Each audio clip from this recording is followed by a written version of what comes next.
Ramakrishna শরণম YouTube চ্যানেলে সকল রামকৃষ্ণ ভক্তমণ্ডলীকে স্বাগত। আজকের পাঠের বিষয়, ঠাকুরকে যদি দিনে 200 বার স্মরণ হয়, মাকে কিন্তু 1000 বার মনে পড়ে। জননীং শারদাং দেবীং রামকৃষ্ণম জগদ্গুরুম পাদপদ্মে তয়ো শ্রিত্বা প্রণমামি মুহুর্মুহ। পুথিকার শ্রদ্ধেয় অক্ষয় মাস্টারমশাই বলতেন, দেখো ভাই, ঠাকুর আমার গুরু এবং যা কিছু সব, কিন্তু তবু মার এত স্নেহ যে ঠাকুরকে যদি দিনে 200 বার স্মরণ হয় তো মাকে 1000 বার মনে পড়ে।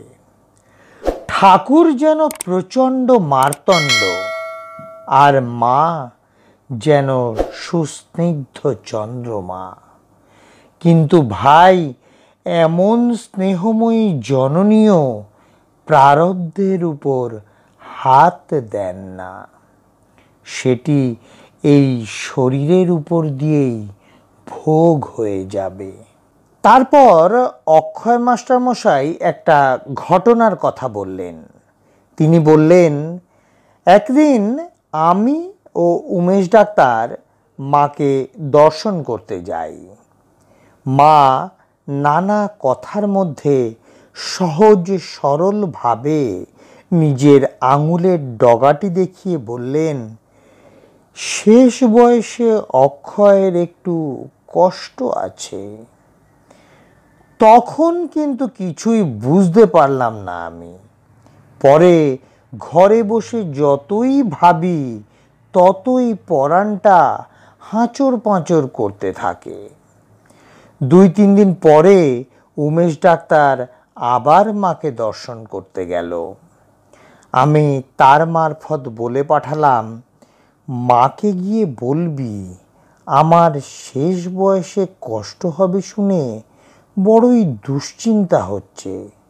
মা যেন আশীর্বাদ করেন ওইটি যাতে কেটে যায়। কিন্তু তা শুনেও মা বলেছিলেন, সামান্য একটু কষ্ট হবে। কই, এটি হবে না তো বললেন না? আর একটু কষ্ট কেমন তা তো বুঝতেই পারছো ভাই। অক্ষয় মাস্টারমশাইয়ের শেষ জীবনে খুব কষ্ট হয়েছিল, কিন্তু সারা দিন রাতের মধ্যে কখনো ঠাকুর ও মায়ের কথা ছাড়া অন্য কোনো কথা বলতেন না। আমাকে অনেক কথা বলে বলতেন, এখন কেবল শুনে রাখো, মা যখন কৃপা করেছেন তখন একদিন সব উপলব্ধি হবে। তখন মনে পড়বে, হ্যাঁ, বুড়ো এসব ঠিকঠাক বলেছিল তো। আজকের পাঠের তথ্যসূত্র স্বামী গৌরীশানন্দজি মহারাজ। জয় মা শারদা, জয় মা শারদা, জয় মা শারদা।